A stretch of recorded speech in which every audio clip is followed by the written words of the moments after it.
Pagdating nga pala namin doon, kinuhanan ko yung kahabaan ng beach. Ito yung Mangsali.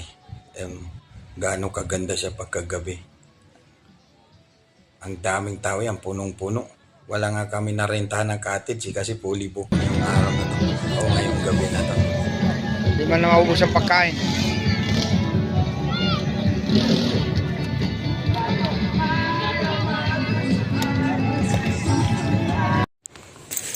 Dito kahit gabing-gabi kitang-kita mo yung puting buhangin. Ganito kaganda ang Mangsali.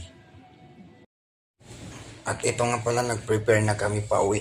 Kanina papunta kami dito sa Mangsali. Hindi ako napag-video kasi ako yung nagde-drive.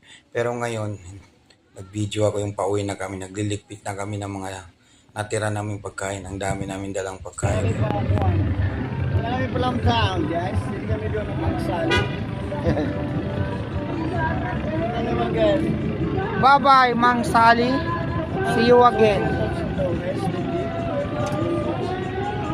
See you next time.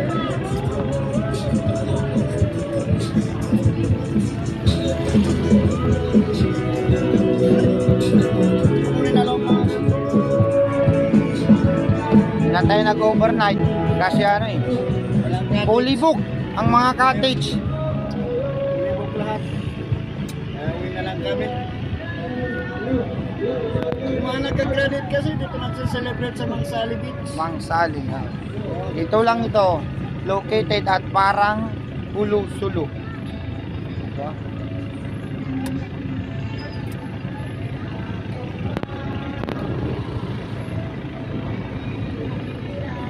Dito ka lang makakita na yun eh. Buwan. Oh. Shoutout sa dalawa, nandun sa unahan. Sa Nabara sila nakasakay. Kanina papunta dito akong nag-drive. Ngayon si Automike naman pauwi. Kasi dito ang mababangga mo, hindi sasakyan, baka natutulog sa daan. Ayan, may natutulog na baka, dalawa.